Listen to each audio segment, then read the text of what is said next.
Okay, you want to introduce yourself? Sure. Hi, my name is Tim Metzger. I am a resident of Falls Village, part-time since 2019, August, and as of January 1st, I'm here full-time. Good, good. How did you happen to discover Falls Village? My wife, Julia Ulf, has had friends that have lived here. Gerson Weiss has a house on Barnes Road, and they introduced her years ago to Falls Village, and subsequently myself over the years. And so we came, and Carol Stats helped us find a nice house that was, timing was right, and Yeah. here we are. Good, Yeah. good. And where were you born? I was born in Detroit, but I grew up in New Jersey. My folks were moving a little bit through grad school and then ended up as art teachers, and they settled in Westfield, New Jersey, which is where I grew up. Is that a suburban area? It's a suburban area of New York City, about 20 miles west of the city. Uh-huh. Yeah. Yeah, good. Your parents were art teachers? Practicing artists and art teachers. Yeah. So that's where you got your... An appreciation, yes. I don't know. My skill set is kind of different from what they do, but hands-on is, and creativity, yeah, I got that from them. Yeah. And did you go to school for what you do? I actually did, although many people don't. I went and got my Bachelor's of Arts at the University of New Haven here in Connecticut. Uh-huh. And I went from 81 to 85, right? So graduated high school in 81. And have a degree in communications. University of... New Haven, New here in Haven. Connecticut. In West Haven, Connecticut. Uh-huh. Yeah. And how did you get into set dressing? You know, I participated in theater as a kid, and that was what was accessible to someone in my position, many kids. So the arts and performing arts were theater, but I gravitated more to the technical, sound, lighting, set building, props, and met some very creative people that inspired me. And then I always had a vision of working on movies. They thrilled me as a kid.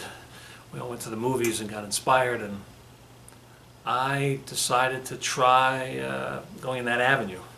And what I learned is that there's so many different, very specific jobs that anyone can do, that specializing in one is a necessity.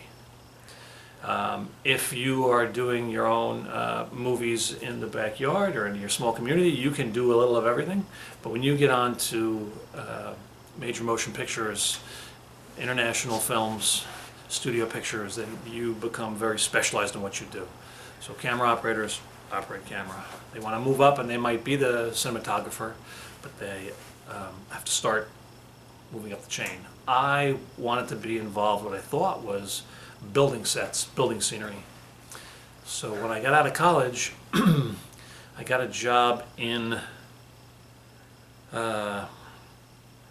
as a production assistant, which is an entry-level position. You run around and empty the garbages, and you run out and pick things up at the store, and you help in any way that the production needs it. And what I learned is that the construction department is where I thought I wanted to go. I learned that there is a union, the International Alliance of Theatrical and Stage Employees, and in New York they're Local 52, and that union represents all the workers that work on major motion pictures. And so I took a test and didn't quite pass. It was very competitive to get in, and I had to wait. And when I worked as a carpenter, as a permit worker, they take additional labor.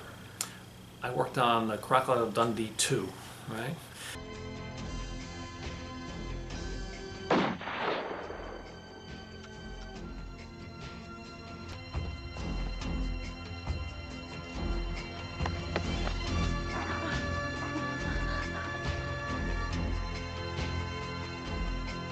And I built, and I worked in a shop not unlike this, except on a much grander scale, building. And I realized I liked location work, I liked some other things instead of being in a shop all the time. So I decided to go into the prop department. And within the prop department, you can work on set as a prop, you could be a decorator and be shopping and finding all this great stuff, or you could work in special effects, work as a car wrangler, getting all the cars from movies. They're very specific jobs, but as a lead man, which is the head of the set dressing department, working with the decorator to make the designer's visions come true, I gravitated that way. So I worked on the first season of Law and Order. ¿Habla inglés? What do you want? Maria Gonzalez. No está. We can wait. And worked in New York on that for many years, 3 or 4 years, and then I started, instead of working for someone else, getting smaller jobs where I was the boss and I was the lead man. And so from early jobs like Basketball Diaries, Dead Man Walking, I've progressed and done many more of all kinds of things. And within that kind of job title, lead man, you can work on television shows as well as films. Back years ago, there was music videos and even commercials. You know, there's short film shoots with the same kinds of crews working and building environments. And that's kind of how I got to where I went. What's the most challenging part of set dressing? It's a logistical conundrum.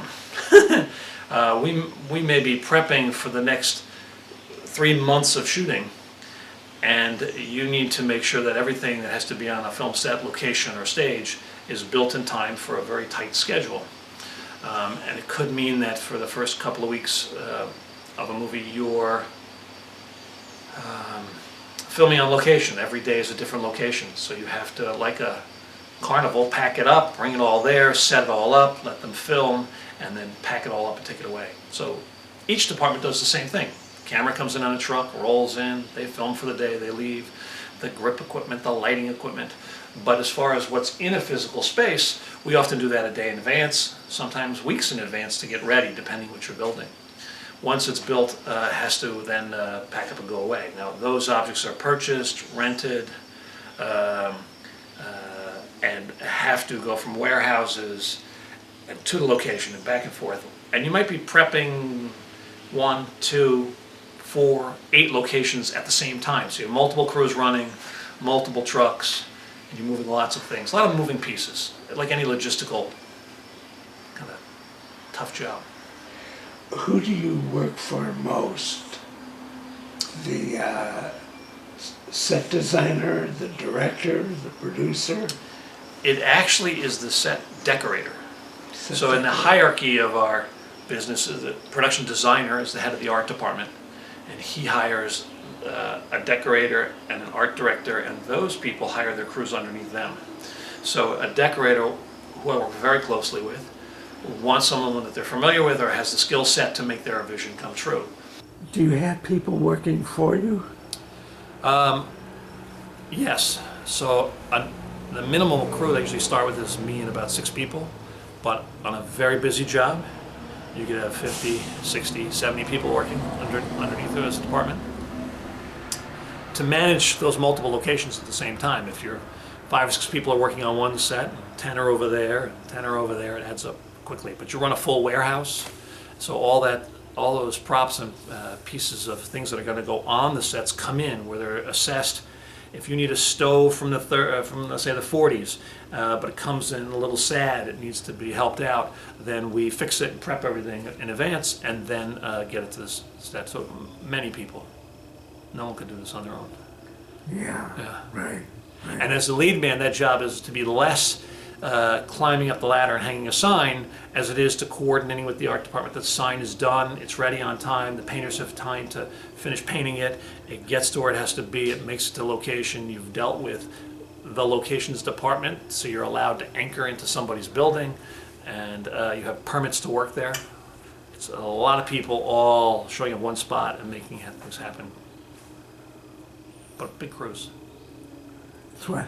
Big crews. Big Plenty of crews. people. Yeah. What are some of the movies you saw as a child that inspired you Oh, that's into the interesting. field? Some probably keep classics of Wizard of Oz.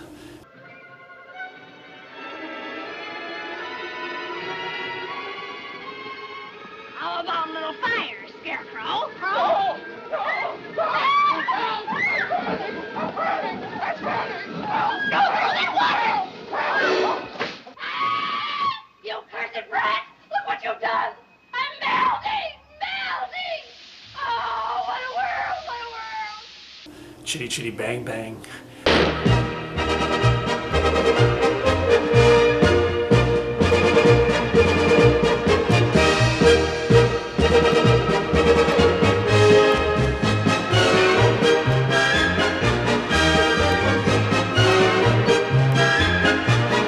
As I got older, you know, it was a time of your life. I saw Risky Business. I thought it was a comedy, but it inspired me just because it connected with me.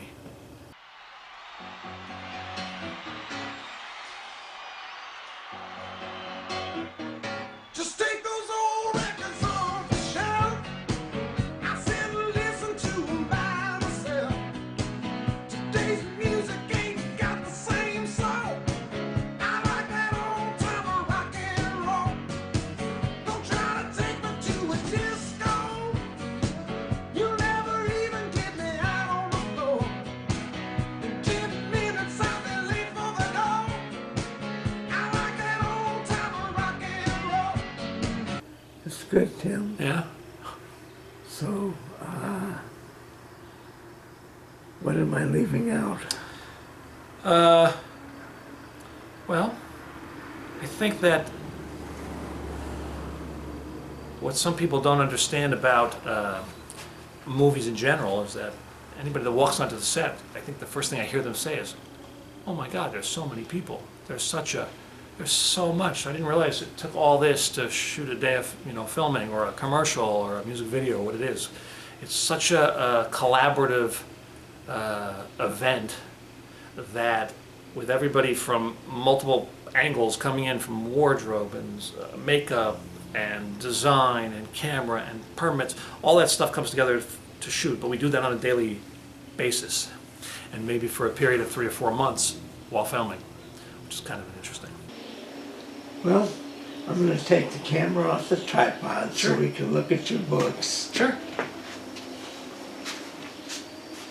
Yeah. So these books are created by those departments, and some of them are kind of referencing, and other ones is just a documentation of our work that they gave as a gift at the end of the job for being part of the production.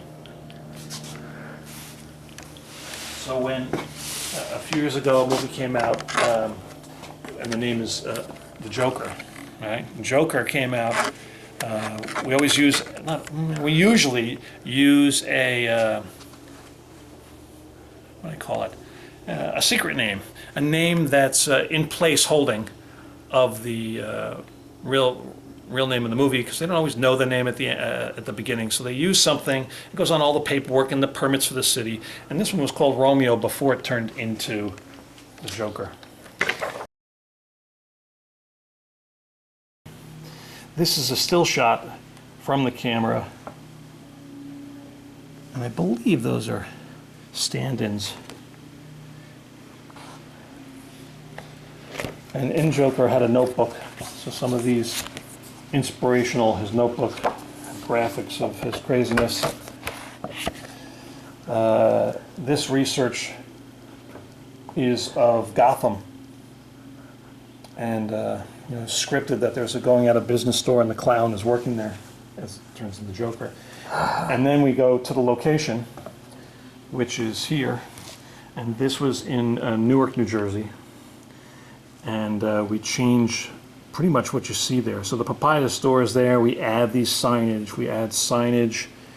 The guy playing the piano. But all these signs are actually put up in real life. Sometimes digitally, like I know they did this here. When they shoot a real long shot, they'll enhance the backgrounds. But pretty much everything that's actor height or a little bit above wants to be there in person. These are all from the Joker. This whole book is Joker. He has tons of stuff, and most of it is reference. Allows, this book, when you talked about research, it's not only research of what it was like, but it's research of what they want. So if they see a guy, there's different shots of people playing pianos because our scene had a guy playing a piano outside and what the old music stores were looking like. So we went to a store that was a furniture store, cleared all their stuff out, made it a music store. And this happens over a period of several days before the filming, and then at the end, they change it back. But we did a city, so we had probably 24 stores that we had to change.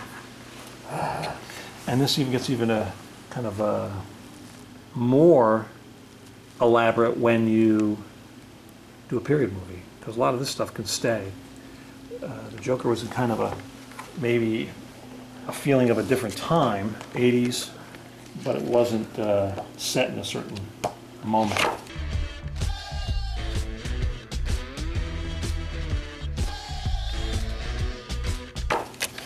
This book is a movie called Wonderstruck, which is a Todd Haynes directed movie that we had to, it was based upon a graphic novel.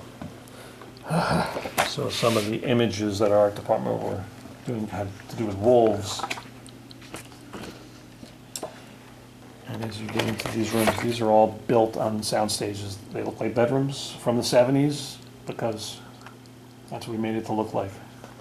And that reference or a time of collecting old posters and furniture and electronic equipment and fabric patterns all felt like they're from that time period. This movie had two time periods. It was the 70s, and I believe it was also like maybe the 20s. Sometimes finding a working typewriter is tough, so the team has to make sure what you get works and operates, or we send it out for repair, or someone on our team can repair it. This is black and white photographs because this part of the movie was shot in black and white for the movie, and it was supposed to be 1927. And here, I think we shot this in Peekskill, but all the awnings are hung, and the movie theater names are changed, and all the dry goods are going into the tea merchants, and so all this stuff has kind of been added. And you'll still see a modern stop sign, but you can't take those down until the day you film, and they close the streets so no one gets hurt. So the stop signs are still up for the photograph, but that would all come down or change later. Old vehicles, old wardrobe, everybody doing their job to make it look right. I think we changed quite a few light bulbs in that marquee. So These are beautiful books. these are great things, right? And so a lot of these are images that people took on the set or are still photographer takes. They usually document the film to use it for publicity, for historical records. We had a ferry that we were using, a car is getting in and off a ferry, so they have to hire a ferry for the day, go out. We changed all the graphics, the name of the ferry, got rid of the modern stuff and brought our old 1927 cars on. Everything is like a different logistical job. Shooting a Port Authority from the 70s, finding the old buses, making sure they're there, making sure they say what they have to.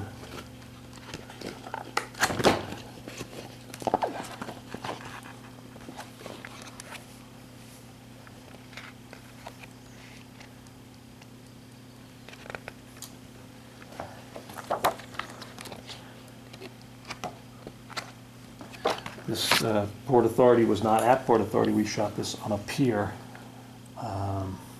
somewhere in Manhattan. In the 50s, there's a convention center place where they use it infrequently, but we were able to go there and film. And everything from the paper on the floor to the puddles to the signage, it's all kind of placed. And for our photography team, for the cinematographer, it's important to every light fixture, the source of light, whether it's natural, whether it's fluorescent, this yellowy look was something that they very much wanted, and it comes from, a world of dingy fluorescent lighting.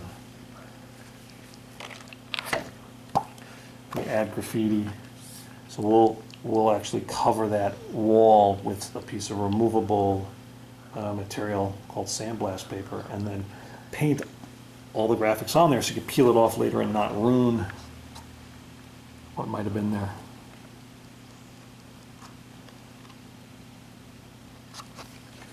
I also did Times Square in the 70s. So again, it was adding all this signage and newsstands, because we didn't shoot it in Times Square. That looks very different now. You can't shoot there and change that much. So this was shot in Brooklyn, I think. I can't remember exactly where. But the wardrobe is a great time to see wardrobe cars, all this signage that was added.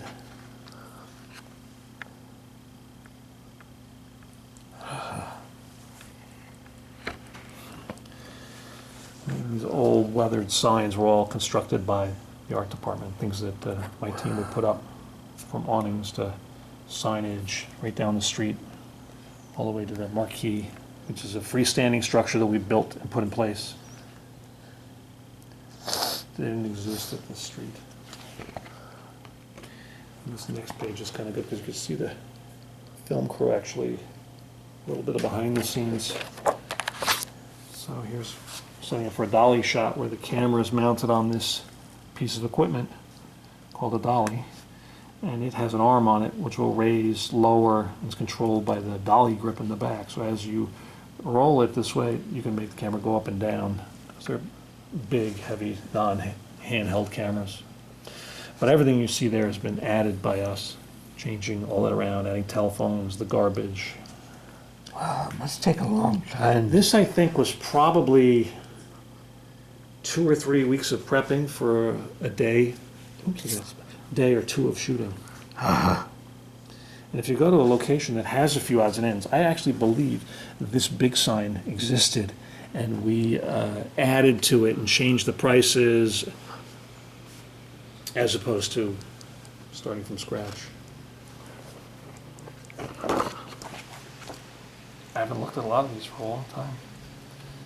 This was another period movie. This was called, this is a Mildred Pierce, and it was a series. And the movie was done many, many years ago, so it's a remake, and this was done as like a 6-part miniseries. But it was, again, building another era.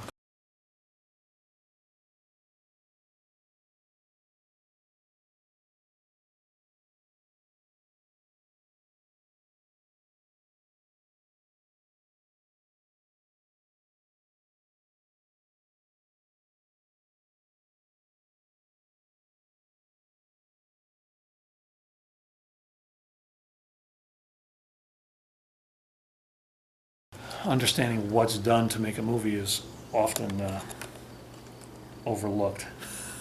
Yeah. It's hard to grasp. So it is a collaborative event with a lot of hard working, long hours for everyone. Okay, Tim. How'd we do? We did good. You did good. Thank you. You're very welcome. Thank you. You're welcome.